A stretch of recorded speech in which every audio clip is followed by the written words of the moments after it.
नमस्कार, welcome back. Modi ji की government बहुत बड़ा जुआ वो खेल रही है भारत को बचाने के लिए। अब क्या किया है, जो ग्लोबल इंस्टीट्यूशंस का जो पैसा है उसे भारत में लेके आने की कोशिश की जा रही है। एनआरआईज को खुश किया जा रहा है। इनकम टैक्स एक्ट में चेंजेस कर दिए गए हैं और जो सॉवरन जो फंड्स हैं, जो बॉन्ड्स हैं, जो भारत इशू कर रहा है उसके अंदर इन्वेस्टमेंट्स को लाने की कोशिश की जा रही है। सिर्फ इसलिए कि जो एनआरआईज हैं उनको बोल दिया आप ऐसे एफसीएनआर में डिपॉजिट कीजिए, आपको कोई टैक्स नहीं लगेगा। सिर्फ इसलिए किया जा रहा है क्योंकि हमारा जो बैलेंस ऑफ पेमेंट है, यानी कि जो डॉलर आ रहे हैं और जो जा रहे हैं वो नीचे जा रहा है, इसको बचाने के लिए ये सारे काम किए जा रहे हैं। लेकिन आप बोलेंगे कि यार फॉरेन वालों को तो फ्री हैंड दे दिया, हमारे ऊपर 30% का टैक्स लगाया जा रहा है और जो भारत के बैंक्स हैं इन्हें भी फ्री पास दे दिया कि आप फॉरेन में जाइए, आप डॉलर को लेके आइए, आपको इंसेंटिव दिया जाएगा। यानी कि पब्लिक सेक्टर बैंक्स को अब डॉलर इकट्ठे करने पे हमने लगा दिया। दोस्तों, ये सारे काम क्यों किए जा रहे हैं? क्या कोई बहुत बड़ा खतरा सामने आने वाला है? ये सारी चीजें मैं आपके सामने रखूंगा क्योंकि आपका जो फ्यूचर है, जो भारत में लोग रहते हैं, उन्हें लगता है कि यार हमारे साथ तो बड़ी धांधली कर ली, 30% का हमें टैक्स लगा दिया हमारी इनकम के ऊपर और फॉरेनर्स को 0% टैक्स है। ये इतना बड़ा जुआ मोदी जी खेलने वाले तो है नहीं, तो कर क्या रहे हैं? ये थोड़ा सा टॉपिक कॉम्प्लेक्स है। मैं बहुत सिंपल वे में आपको समझाने की कोशिश करूंगा कि मोदी गवर्नमेंट कर क्या रही है और किया क्या है। दोस्तों, अगस्त 7 लोकसभा में एक बिल को क्वाइटली पास कर दिया गया। ऑपोजिशन को पता ही नहीं लगा और इसमें किया क्या है। इसमें जो फॉरेन के जो बिलियनियर्स हैं, ऑफशोर जो ग्लोबल फंड्स हैं, उनके ऊपर 0% का टैक्स लगा दिया इंडियन गवर्नमेंट ने। अब हो क्या रहा है, अगर वो इंटरेस्ट इनकम लेते हैं भारत में, उसके ऊपर जीरो विद होल्डिंग टैक्स है। अगर कैपिटल गेन भारत में लेते हैं, यानी कि उन्होंने स्टॉक मार्केट में पैसे लगाए, उसमें उस पर इनकम आई, उसके ऊपर भी जीरो टैक्स है। लेकिन अब देखिए, ये टैक्स आज से जीरो नहीं किया, अप्रैल 1 के बाद जितनी भी फॉरेनर्स को इनकम है उस सारे को जीरो कर दिया गया है। लेकिन अगर इंडियन टैक्स पेयर है, अगर आपको मार्केट में या इवन की आपका जो इंटरेस्ट रेट है, अगर आपको इंटरेस्ट मिलता है बैंक से, आपके ऊपर 30% का आपके ऊपर टैक्स लगा दिया जाएगा। दोस्तों, जो ऑफिशियल लाइन है, जो ऑफिशियल गवर्नमेंट्स बोलते हैं, वो ये बोलते हैं कि ये तो रूटीन का एक टैक्स को सिंप्लीफिकेशन करने का एक तरीका है, लेकिन वो झूठ बोल रहे हैं। भारत फेस कर रहा है एक इनविजिबल फॉरेन करेंसी का जो इनफ्लो है वो कम हो रहा है। हमारे आउटफ्लोज तेजी से बढ़ते जा रहे हैं, यानी कि हम इंपोर्ट ज़्यादा कर रहे हैं, एक्सपोर्ट कम कर रहे हैं। ऊपर से जो फॉरेनर्स हैं, जो एनआरआईज हैं, उन्होंने डॉलर को भारत में भेजना बंद कर दिया। अब हो क्या रहा है? अब बोलेंगे यार $100 बिलियन के तो डॉलर्स आ रहे हैं भारत में, आप बोल रहे हैं कि उन्होंने देने बंद कर दिए। नहीं, मैं नेट इनफ्लोज की बात कर रहा हूं कि जो पैसा भारत में आ रहा है और जो पैसा बाहर जा रहा है उसके अंदर गैप बहुत कम आ गया है। गवर्नमेंट ने ये टैक्स जो ब्रेक दिया है 0% का, वो ये नहीं है कि बड़े दयावान हो गए हैं, वो गुजराती भाई हैं, वो दयावान हो ही नहीं सकते, ना ही वो जनरस हैं। उन्हें भारत को एक विकसित भारत बनाना है, लेकिन उसके लिए जो इमीडिएट प्रॉब्लम्स हैं कंट्री जो फेस कर रही है उसको पास करना जरूरी है। उन्होंने जो ये फॉरेन करेंसी का जो बफर है, इसको अगर इसके ऊपर लॉ को पास किया है, उसका रीजन है कि भारतीयों को अगर टैक्स लगाया है, बाहर बाहर के लोगों को जीरो किया है, वो सिर्फ इसलिए है ताकि जो ये इंपोर्टेड इन्फ्लेशन हमारे कंट्री में भेजने की डोनाल्ड ट्रंप कोशिश कर रहे हैं उसका तोड़ निकाला जाए। डोनाल्ड ट्रंप वहां पर रेट ऑफ इंटरेस्ट को हाई रखा हुआ है, वो बार बार ये युद्ध कभी रोकते हैं कभी शुरू करते हैं। ये इन्फ्लेशन है जो हमारे कंट्री में आ रहा है, इसका तोड़ निकाला है मोदी गवर्नमेंट ने। वो कैसे, उसको समझने के लिए आपको पार्लियामेंट के अंदर जाना पड़ेगा, आपको पाइपलाइन ऑफ मनी आपको समझनी पड़ेगी कि ये जो मनी है ये किस तरह से आता है, कैसे जाता है और कैसे हमारी कंट्री रन करती है। दोस्तों, सबसे बड़ी प्रॉब्लम हमारी कंट्री की वो है कि हम 80% से ज़्यादा जो क्रूड ऑयल है वो हम इंपोर्ट करते हैं। अब उसके कारण क्या है कि जब ऑयल के प्राइसेस बढ़ते हैं तो हमारे जो डॉलर में जो हमारा इंपोर्ट का बिल है वो इंक्रीज होना शुरू होता है, हमारे डॉलर बाहर निकलने शुरू होते हैं। अब उसके कारण रुपए के ऊपर एक प्रेशर आता है। रुपया क्रैश ना करे अपने ही वेट के अंदर, तो भारत को 3 जगह से डॉलर अगर आएंगे तो हम अपने रुपए को बचा सकते हैं। पहला है, फॉरेन में अगर हम एक्सपोर्ट्स करते हैं डॉलर के अंदर तो उससे हमारे डॉलर और रुपए के ऊपर जो प्रेशर है वो कम हो जाता है। दूसरा है जो फॉरेन का पोर्टफोलियो इन्वेस्टमेंट्स है। अगर फॉरेन का पैसा आएगा हमारे स्टॉक मार्केट में या बॉन्ड मार्केट में लगेगा तो रुपया की जो स्लाइड है वो रुक जाएगी। आपको याद होगा हमारा रुपया जब 82, 84 से 95 तक पहुंच गया, उसका रीजन था कि जो फॉरेन के इन्वेस्टर्स थे वो पैसा बाहर लेकर चले गए और हमारे रुपए की वैल्यू वो नीचे गिर गई। और तीसरा है कि जो हमारे एनआरआईज हैं, अगर वो एफसीएनआर का फंड्स है एनआरई के अंदर, जो अगर बाहर से डॉलर लेकर आएंगे तो उसके कारण इन्फ्लोज बढ़ जाते हैं और हमारे रुपए की जो वैल्यू है वो कम होने से बच जाती है। अब जून 5 को क्या हुआ, गवर्नमेंट ने एक पहले इमरजेंसी एक ऑर्डिनेंस को पास किया और उस ऑर्डिनेंस को अगस्त 7 को पार्लियामेंट के अंदर उसको लॉ में कन्वर्ट कर दिया, जिसको नाम दिया है through taxation and other laws, एक अमेंडमेंट बिल लेकर आए। अब इस लॉ से पहले क्या होता था कि जो फॉरेन के फंड्स हैं, अगर वो भारत में उन्होंने गवर्नमेंट का बॉन्ड खरीदा तो उन्हें 20% विद होल्डिंग टैक्स यहां पे देना पड़ता था इंटरेस्ट के ऊपर, अगर उन्होंने इंटरेस्ट को अर्न किया है। और अगर वो बॉन्ड खरीदते हैं, प्रॉफिट कमाया, तो उसके ऊपर 30% का शॉर्ट टर्म गेन और 12.5% का लॉन्ग टर्म कैपिटल गेन उनको देना पड़ता था। अब उन सारे टैक्सेस को इंटरेस्ट के ऊपर, बॉन्ड्स के ऊपर या कैपिटल गेन के ऊपर उसको जीरो कर दिया गया है। अब आप सोच के देखिए, फाइनेंस मिनिस्ट्री उन्होंने बिलियंस ऑफ डॉलर्स जो टैक्स का रेवेन्यू यहां पे आता था उसे वॉल स्ट्रीट को या जो फॉरेन के जो बिलियनर्स हैं जो भारत में इन्वेस्ट करते हैं उनको जीरो कर दिया, सिर्फ इसलिए कि ये इंटरनेशनल सेटलमेंट्स आपको सेटल करनी है। दोस्तों, जो मेन नैरेटिव पुश किया जा रहा है फाइनेंशियल न्यूज़पेपर्स की तरफ से, वो ये बोल रहे हैं कि भाई हम तो ग्लोबल बॉन्ड मार्केट में हम एंटर कर रहे हैं, हम जेपी मॉर्गन है, ब्लूमबर्ग है, उसके जो बॉन्ड इंडेक्स हैं उसके अंदर हम जाना चाहते हैं। वो ये बोल रहे हैं कि जो बॉन्ड मार्केट है उसको मॉडर्न करने के लिए हमने ये काम किए हैं।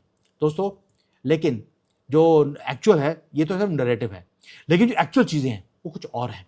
अगर आप फाइनेंशियल ईयर 25 देखें तो जो फॉरेन करेंसी जो एनआरआई से डिपॉजिट भारत में आता है वो $7 बिलियन का था नेट, मैं नेट की बात कर रहा हूं। लेकिन जो 2026 में वो $1 बिलियन से भी कम रह गया, $946 मिलियन के ऊपर वो सारा का सारा नेट इनफ्लो वो भारत में आया है। अब मेन रीजन क्या था कि एनआरआईज भारत में इन्वेस्ट करना क्यों नहीं चाहते, ये पैसा बाहर जा क्यों रहा है? उसका रीजन था हमारा इनकम टैक्स। इनकम टैक्स ने एनआरआईज को 3.5 साढ़े 4 लाख एनआरआईज को इनकम टैक्स का नोटिस छपा दिया। क्या बोल दिया कि भाई आपने जो भी इनकम आपकी बाहर आपने लिया है इसके ऊपर आपको भारत में आपको टैक्स भरना पड़ेगा। अब इसका मतलब क्या है? मोदी जी का कहना है कि आपका इनकम काले में है, गोरे में है, लाल में है, पीला है, कोई भी करेंसी है, आप भारत में ले आइए। इनकम टैक्स डिपार्टमेंट बोलता है ऑपोजिट, वो कहता है आपके पास कोई भी पैसा आया है इसका टैक्स आपको हमें देना पड़ेगा। अब रिजल्ट ये था कि 86% जो फॉरेन की करेंसी या तो इन्वेस्टर्स हैं या इंस्टीट्यूशंस हैं या एनआरआईज हैं, ये कम हो गई, नेट इनफ्लोज कम हो गए 86%। डॉलर का जो पाइपलाइन है जिसके कारण रुपया बचता था वो ड्राई होना शुरू हो गया। गवर्नमेंट ने ये जो रास्ता खोला है ये 0% टैक्स का, वो इसलिए नहीं खोला कि वो दयावान हो गए हैं, वो इसलिए खोला है क्योंकि जो फ्लड गेट्स खोले हैं वो हमारी नेसेसिटी वो बन चुकी है। अब इनकम टैक्स डिपार्टमेंट का जो ये धांधली करते हैं सारे एनआरआईज के ऊपर, इसको रोकने के लिए मोदी जी ने टैक्स को जीरो कर दिया कि अब इनकम टैक्स वाला कुछ बोल ही नहीं सकता। इनकम टैक्स डिपार्टमेंट कुछ और कर रहा है, आपको मालूम है पैसे कमाने का तरीका है। उनको पता है कि एनआरआईज के पास टाइम नहीं है, वो टैक्स भरेंगे और हमारी नौकरियां चलती रहेंगी। लेकिन भारत ने क्या ये काम पहली बार किया है? ये जो हो गया, क्या भारत पहली बार 0% टैक्स लेके आ रहा है? तो आपको मैं याद दिला दूं 2013, तब भी ग्लोबल इन्वेस्टर्स ने, क्योंकि यहां पर इंस्टेबिलिटी बहुत ज्यादा थी, राहुल गांधी की सरकार थी 2013 में, और उस वक्त सबको लगता था कि भारत फ्रेजाइल 5 में आ चुका है, ये कभी भी नीचे गिर सकता है। हमारे एनपीएस बहुत हाई थे, कोई भी यहां पर इन्वेस्ट करने को तैयार नहीं था, इसलिए ग्लोबल इन्वेस्टर्स ने अपने जो डॉलर्स हैं उन्हें हमारी जो मार्केट है उसमें से बाहर निकाल दिया। और जो इंडियन रुपी है वो 54 से गिरकर वो 68 तक वो पहुंच गया था। तब वहां पर आरबीआई के गवर्नर आए थे रघुरामन राजन, वही जो राहुल गांधी के साथ घूमते फिरते आपको दिखाई देते हैं। उन्होंने हाई स्टेक्स की एक इमरजेंसी प्लान उन्होंने निकाला था उस वक्त 2013 में। आरबीआई ने ऑफर किया भारतीय बैंक्स को कि आप कुछ मत कीजिए, आप डॉलर स्वैप फैसिलिटी आप सब्सिडाइज कर दीजिए। उन्होंने पब्लिक बैंक्स को उस वक्त बोला था कि आप ओवरसीज मार्केट में जाइए, वहां पर फॉरेन करेंसी में जो डिपॉजिट्स हैं एनआरआई से उसको लेकर आइए, और उसके बदले में अगर आपका कोई करेंसी का रिस्क होगा तो हम कवर करेंगे, यानी कि आरबीआई करेंसी के रिस्क को वो कवर करेगा। अब उसी एक मूव के कारण $34 बिलियन कुछ हफ्तों में वो भारत में आना शुरू हो गया और रुपया जो नीचे गिर रहा था वो स्टेबल हो गया। अब फास्ट फॉरवर्ड कीजिए आज के ऊपर, हिस्ट्री रिपीट हो रही है, लेकिन इस बार जो हमारा स्टेक है वो इससे भी हायर है। उस वक्त तो डॉलर सिर्फ 68 था, आज 95 के ऊपर है। अब देखिए कि क्या हो रहा है।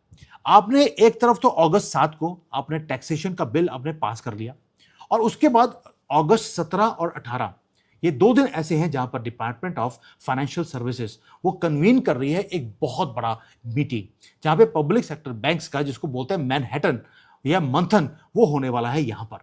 दोस्तों, हाई लेवल का समिट वो आने वाला है। हर सिंगल पब्लिक सेक्टर बैंक का जो चेयरमैन है, उनका सीईओज हैं, वो भारत में मीटिंग करने वाले हैं अगस्त 17 और 18 को। ये किसी ने इसको कवर नहीं किया। मैं आपको बता सकता हूं कि उसका एजेंडा क्या है। एजेंडा ये है कि फॉरेन करेंसी के डिपॉजिट्स को और भी ज्यादा तेजी से भारत में लेके आना पड़ेगा। दूसरा, ओवरसीज का जो डॉलर बॉन्ड्स हैं जो इश्यू करते हैं, उसको हमने लॉन्च करना शुरू करना है बैंक्स के थ्रू। और पब्लिक सेक्टर बैंक्स को बोल दिया, आप फॉरेन की मार्केट में जाइए, वहां पर एक्सटर्नल कमर्शियल बोरिंग, जिसको ईसीबी बोला जाता है, आप फॉरेन की मार्केट में जाइए, वहां पर लोन लीजिए, वहां पर डॉलर का लोन लीजिए, यूरो में लीजिए, आपको पैसा मिलेगा 2% के ऊपर। आप लेकर भारत में लेकर आइए, एक तो डॉलर आ जाएगा, और दूसरा उसी डॉलर का जो 2% पे आपने लोन रेज किया है, उसको आप भारत में 7-8% पे आप लोन दे सकते हैं। आपका प्रॉफिटेबिलिटी वो हाई हो जाएगी। आरबीआई ने ऑलरेडी बता दिया कि जो फॉरेन एक्सचेंज का जो स्वैप है, जो फैसिलिटी है, वो सब्सिडाइज किया जाएगा, वैसे ही जैसे 2013 में किया था। करेंसी रिस्क आरबीआई ले रही है। इसका मतलब है आरबीआई को मालूम है कि आज अगर डॉलर आएगा वो 95 पे आएगा, लेकिन जब वापस करना है तो वो 82, 84 पे वो वापस करना पड़ेगा। इसलिए वो फॉरेन करेंसी का जो ये वो है रिस्क है, वो खुद ले रहे हैं, क्योंकि उनका रिस्क है ही नहीं। गवर्नमेंट का बिल्कुल माइंड क्लियर है। दिसंबर 2026 तक, मैं बार बार बोल रहा हूं, डॉलर जो है वो 85, 84, 85 तक लेके आने की गवर्नमेंट की पूरी मुहिम है। अब ऑफर क्या किया जा रहा है? एक तो बैंक्स को बोल दिया, आप फॉरेन से पैसा लेके आइए, आपका करेंसी का रिस्क हम कवर करेंगे। और दूसरा, जब आप पैसा बाहर लेके आएंगे, जो प्रॉफिटेबिलिटी हाई होगी वो आप रख सकते हैं। मुझे लगता है इसके ऊपर भी गवर्नमेंट ने बोल देना टैक्स फ्री कर दिया। गवर्नमेंट रन कर रही है 2013 का जो इमरजेंसी का जो गेम था, वही चीज हमने आज करना शुरू कर दिया। Reason, billions of foreign dollars Bharat की गवर्नमेंट को चाहिए। भारत की गवर्नमेंट चाहती है कि जो गवर्नमेंट ने बॉन्ड्स इशू कर रहे हैं, उसके अंदर फॉरेन का पैसा लगेगा, तो ये लंबे टाइम के लिए ये पैसा लगना शुरू होगा। हम बॉन्ड्स इशू कर रहे हैं इंफ्रास्ट्रक्चर के लिए। हम चाहते हैं यहां पर कि वॉल स्ट्रीट का पैसा आए, वो 20-25 साल के लिए वो यहां पर लगा रहे। इसलिए हमने जीरो टैक्स हमने देना शुरू कर दिया, ताकि वॉल स्ट्रीट के मुंह में पानी आएगा और वो पैसा भारत में इन्वेस्ट करना शुरू करेंगे। अब इससे होगा क्या? जितना भी इंफ्रास्ट्रक्चर है, वो हमें अपना पैसा लगाने की जरूरत नहीं है, वो डॉलर में आएंगे, एक तो रुपया बच जाएगा। दूसरा, जब वापस करना है, आज 95 में आ रहा है, वापस करना है तो 80 में करना है। हमें ऑलरेडी 20-25% का हमें फायदा हो गया। अगर आपको 20-25% का आपने जो इनकम टैक्स लेते थे, इसको जीरो किया है, तो आपने करेंसी में उसका फायदा लेना है। ये है मोदी गवर्नमेंट। ये मोदी जी अगर देना जानते हैं तो उनको मालूम है कि निकालना कैसे है। दोस्तों, अब एक क्रिटिकल क्वेश्चन है जो कि मेन स्ट्रीम मीडिया बात नहीं कर रही। ये तो हो गया जो हम कर रहे हैं, कि जो ये फ्री टैक्स का कैपिटल मनी आ रहा है, जो आपने इनकम टैक्स फ्री कर दिया, ये बिलियंस ऑफ डॉलर्स के ऊपर, इसका बिल पे करेगा कौन? दोस्तों, इसके लिए आपको समझना पड़ेगा कि मनी वर्क करता कैसे है। भाई, आप जैसे हार्ड अर्न मनी है, आपकी सैलरी है, आप उसको लेते हैं, आपने उसको फिक्स्ड डिपॉजिट दिया स्टेट बैंक ऑफ इंडिया में या आईसीआईसीआई बैंक में, तो होता क्या है कि अगर आपकी इनकम 12 लाख से ऊपर है और आप 30% के टैक्स ब्रैकेट में आते हैं, तो गवर्नमेंट आपका जो बैंक के ऊपर, जो आपका फिक्स्ड डिपॉजिट के ऊपर इंटरेस्ट है, उसको भी आपकी इनकम में जोड़कर उसके ऊपर वो 30% का टैक्स गवर्नमेंट ले जाती है। इंटरेस्ट इनकम के ऊपर भी आप 30% का टैक्स आप पे करते हैं। अगर आपने म्यूचुअल फंड लिया या आपने कॉर्पोरेट बॉन्ड आपने खरीदा, तो आप उसके ऊपर कैपिटल टैक्स आप देते हैं, कैपिटल गेन टैक्स आप पे करते हैं। लेकिन जो फॉरेन के जो वेल्थ फंड्स हैं या ऑफशोर इंस्टीट्यूशनल जो इन्वेस्टर्स हैं, जब वो सेम प्रोडक्ट को, वही सेम सिक्योरिटी को, वही एफडीआर को वो यहां पर अगर बाई करेंगे, ये यहां पर इन्वेस्ट करेंगे, तो उसके ऊपर 0% का टैक्स उन्हें पे करना पड़ेगा। कोई कैपिटल गेन नहीं, कोई एफडीआर के ऊपर, कोई इंटरेस्ट के ऊपर कोई टैक्स नहीं। ये एक massive structural transfer of wealth है जो गवर्नमेंट कर रही है। अब आपको लगेगा यार, गवर्नमेंट ने हमें धोखा दे दिया। अगर हम भारत में बैठे हैं तो उसका तो नुकसान हो गया, हमें टैक्स पे करना पड़ रहा है। लेकिन गवर्नमेंट ये कर क्यों रही है? सिर्फ ताकि जो आपकी बोरोइंग कॉस्ट है वो कम रहे। अगर आपको आज 7-8% पे लोन मिल रहा है, वो आगे जाकर वो 6% पे मिले।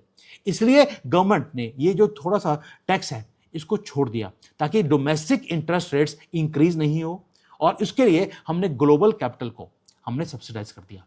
दोस्तों, अगर फॉरेन के इन्वेस्टर्स अगर भारत के बॉन्ड्स में इन्वेस्ट नहीं करेंगे तो गवर्नमेंट को हायर यील्ड देनी पड़ेगी, यानी कि उन्हें बोलना पड़ेगा हम आपको 15% का हम आपको रिटर्न देते हैं, आप भारत में इन्वेस्ट कीजिए। अगर फॉरेन के इन्वेस्टर को 15% का रिटर्न देना पड़ा तो भारत के अंदर जो डोमेस्टिक इंटरेस्ट रेट है इसे भी इंक्रीज करना पड़ेगा। आपका होम लोन, आपका कोर कार लोन, आपका बिजनेस एक्सपेंशन का जो लोन है उसकी प्राइस इंक्रीज हो जाएगी, ताकि आपका रेट ऑफ इंटरेस्ट इंक्रीज ना हो, दूसरा रुपया नीचे और ना गिरे। हमने इनकम टैक्स में थोड़ा सा सैक्रिफाइस कर दिया।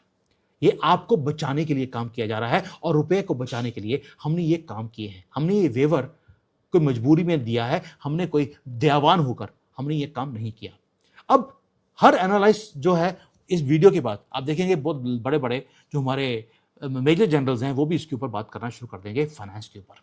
बट आपको कैसे पता लगेगा कि आगे 6 महीने में या 12 महीने में क्या चीजें होने वाली हैं? क्या जो मोदी जी ने सोचा है जुआ खेला है? क्या ये जुआ सही बैठेगा? उल्टा भी बैठ सकता है। उसके लिए 4-5 चीजें हैं, अगर वो हो रही हैं इसका मतलब है कि हमने जुआ खेला और हम जीत गए। Please it can go wrong also, क्योंकि टैक्स ब्रेक आपने दिया है, लेकिन हो सकता है सामने वाला इसके अंदर फंसे नहीं। आपने मछली को पकड़ने के लिए आपने जाल फेंका है, हो सकता है मछली मछली ना फंसे। अब ये 4 चीजें कौन सी हैं? पहला है जो फॉरेन डिपॉजिट के जो नंबर्स हैं, जो नेट भारत में डिपॉजिट्स आ रहे हैं, क्या वो क्लाइम होने शुरू हो गए? क्या हर महीने आपको 4-5 बिलियन डॉलर इंक्रीज होता हुआ दिखाई दिया? क्या आरबीआई ने वहां पर जो डिपॉजिट्स का जो आता है अपने पास आंकड़ा आता है, नंबर्स आते हैं, क्या वो इंक्रीज हो रहे हैं? या दूसरी तरफ है कि क्या फॉरेन कैपिटल ने भारत के इंसेंटिव को इग्नोर करना शुरू कर दिया? इसके ऊपर हमारी नजर रहेगी। दूसरा है कि क्या जो एक्सचेंज रेट है यूएस डॉलर से इंडियन रुपी, क्या वो 95 से क्या वो आहिस्ता आहिस्ता कम होते हुए दिसंबर तक क्या वो 84, 85, 86 तक वो पहुंच गया? ये अगले कुछ महीनों में आपको पता लगना शुरू हो जाएगा, जब 1-1, 2-2, 3-3 रुपए कर रुपए की वैल्यू वो स्ट्रांग होनी शुरू हो जाएगी। इसका मतलब है कि जो टैक्स वेवर है वो काम करना शुरू कर दिया और हमारी करेंसी को प्रोटेक्ट करना शुरू कर दिया। तीसरा एक और है, ये जो फॉरेन डेट है, क्या उन्होंने भारत के अंदर जो बॉन्ड्स हैं गवर्नमेंट के, क्या उन्हें खरीदना शुरू कर दिया? क्या 2, 4, 5 बिलियन डॉलर हर महीने या हर क्वार्टर में वो गवर्नमेंट बॉन्ड्स खरीदे जा रहे हैं? क्या वॉल स्ट्रीट ने अपनी जो सारी की सारी टैक्स ब्रेक है भारत की, क्या उसे यूज करना शुरू कर दिया और हमें पैसा यहां पे भेजना शुरू कर दिया? ये तीसरा है। और चौथा एक और है कि जो भारत के 10 साल का, जिसको हम बेंचमार्क यील्ड बोलते हैं, क्या गवर्नमेंट बोरिंग की जो कॉस्ट है, क्या वो 7.5% या 7.35 पे आज की डेट में है, क्या वो बढ़ने वाली है? अगर वो बढ़ने वाली है इसका मतलब है टैक्स ब्रेक का कोई भी फायदा हमें नहीं हुआ, हमारी बोरिंग कॉस्ट वो कम नहीं हुई है। Now this is the indication जहां से पता लगता है आपको कि क्या हो रहा है, और यही वो क्यूज हैं। इसी को मैं बोलता हूं आर्ट ऑफ ऑब्जर्वेशन। आपको याद है मैंने बुक लिखा था कि मैं कैसे प्रेडिक्ट करता हूं कि आगे क्या होने वाला है। ये कुछ क्वेश्चंस हैं जिसके ऊपर मेरी नजर रहती है हर न्यूज के ऊपर, और जैसे जैसे वो टिक होते रहते हैं तो मैं प्रेडिक्ट कर लेता हूं कि आगे क्या होने वाला है। ये सब कुछ आता है आर्ट ऑफ ऑब्जर्वेशन से। दोस्तों, अब इसका सारे का मतलब आपके लिए क्या है, जो घर में बैठे हैं, जो भारत में बैठे हैं? इसका मतलब है जो ग्लोबल वॉर है पैसे के लिए, डॉलर के लिए, वो भारत के दरवाजे तक वो पहुंच चुकी है। गवर्नमेंट ने गैम्बल करना शुरू कर दिया कि भारत की जो सॉवरेनिटी है वो तभी बच सकती है अगर हम बाहर से पैसे को भारत के अंदर हम इन्वेस्ट करवाएंगे, हम बाहर से पैसे को अट्रैक्ट करेंगे। और उसके लिए आपको फॉरेन के डॉलर्स के अंदर जो एक वॉल थी वो था टैक्स का, हमने वो टैक्स की वॉल को हमने तोड़ दिया। अब ये गैम्बल सक्सीड हो सकता है, नहीं भी हो सकता। अगर तो हम सक्सीड कर गए तो रुपया स्टेबल हो जाएगा, हमारा जो इंपोर्ट का जो ऑयल का बिल है उसका हमें कोई फर्क नहीं पड़ेगा, और जो इंटरेस्ट रेट्स हैं भारत में वो मैनेजेबल रहेंगे। लेकिन अगर हम जुआ हार गए दोस्तों, इसका मतलब है कि हमने जो फॉरेन इंस्टीट्यूशंस हैं, जो फॉरेन इन्वेस्टर है, उन्हें उन्हें हमने 0% का एक टैक्स राइट दे दिया। और आपको मालूम है एक बार कुछ फ्री मिल जाए उसके बाद दोबारा से टैक्स लगाना वो बहुत ज़्यादा इम्पॉसिबल हो जाता है। उसके कारण अगर हम फेल हो गए तो भारत के अंदर जो इंटरेस्ट रेट्स हैं वो इंक्रीज होने शुरू हो जाएंगे, हम अपनी करेंसी को भी प्रोटेक्ट नहीं कर पाएंगे। ये जुआ है, ये सीधा भी पड़ सकता है, ये उल्टा भी पड़ सकता है। लेकिन गुड न्यूज़ दे दूं आपको कि जब से ये एफसीएनआर का हमने अकाउंट खोला है, ये लोगों को बोल दिया आप गिफ्ट सिटी में अकाउंट खोलना शुरू कर दीजिए, उसके अंदर जो डॉलर्स हैं ऑलरेडी 35 या 40 बिलियन डॉलर पिछले 3-4 हफ्तों में ऑलरेडी भारत में इन्वेस्ट होना शुरू हो गया। मैंने पहले भी बोला था आपको, आज दोबारा बोल रहा हूं, जो एनआरआईज बाहर रहते हैं, आपके पास अगर आप $100 बाहर कमा रहे हैं या आपके पास सेविंग्स हैं, 30-40% उसमें से आप भारत में इन्वेस्ट करना शुरू कर दीजिए। आगे जाकर जो कैपिटल ट्रांसफर के ऊपर भी प्रॉब्लम्स आने वाली हैं, आप अपने कंट्री से भारत के अंदर अगर पैसा लेके आने की कोशिश भी करेंगे, उसके ऊपर भी रिस्ट्रिक्शंस लगने वाली हैं। इससे पहले कि वो काम हो जाए, भारत की गवर्नमेंट ऑलरेडी हमें 7.5 या 7.3% का इंटरेस्ट दे रही है अगर आप भारत के अंदर इन्वेस्ट करते हैं एनआरई अकाउंट में, और अगर एफसीएनआर अकाउंट में करते हैं तो 6.5% या 6.75% आज की डेट में इंटरेस्ट रेट है। वो डॉलर में मिलेगा आपको, आपका पैसा डॉलर में रहेगा भारत में और डॉलर में ही आपको इंटरेस्ट मिलेगा। इससे बढ़िया स्कीम कोई हो नहीं सकती और इस सारे के ऊपर कोई पूछताछ नहीं है। आपने काले धन कमाया है, आपने व्हाइट में कमाया है, अब भारत में आप इन्वेस्ट कर सकते हैं। इसी के लिए टैक्सेशन के लॉज को चेंज कर दिया, टैक्स कोड को सिंप्लीफाई नहीं किया है। ये सिर्फ हमने इकोनॉमिक सिक्योरिटी का एक जुआ खेला है, एक गैम्बल किया है। और हर इंडियन हाउस होल्ड की अब जो वो है जिम्मेवारी है, जो एनआरआईज हैं स्पेशली उनकी, कि भारत को बचाने के लिए, रुपये को बचाने के लिए हमें ये एक मैं सेक्रीफाइस नहीं बोल रहा हूँ, अपनी जो इन्वेस्टमेंट्स हैं इसका पोर्टफोलियो को हमें थोड़ा सा चेंज करना पड़ेगा। अगर आप बाहर की मार्केट में भी इन्वेस्ट करते हैं, मुझे लगता है वो आप करते रहिए, लेकिन थोड़ा सा पोर्टफोलियो आप भारत में इन्वेस्ट कीजिए, ताकि भारत भी बचेगा, आपका जो डॉलर है वो भी बचेगा और भारत की तरक्की भी आएगी और आपको भी इंटरेस्ट फ्री आपको इनकम मिलती रहेगी, जो आप भारत में भी यूज कर सकते हैं और अपने कंट्री में आप रिपैट्रिएट भी कर सकते हैं। So this is a gamble, I will keep an I on this कि क्या इसका फायदा हो रहा है। जो मैं ऑलरेडी आंकड़े देख रहा हूं, नंबर्स देख रहा हूं, उसमें दिखता है कि ऑलरेडी फर्क पड़ना शुरू हो गया, रुपए के ऊपर जो प्रेशर है वो कम होना शुरू हो गया। But next month I will again evaluate what is happening. Until then, thank you. Jai Hind and Vande Mataram.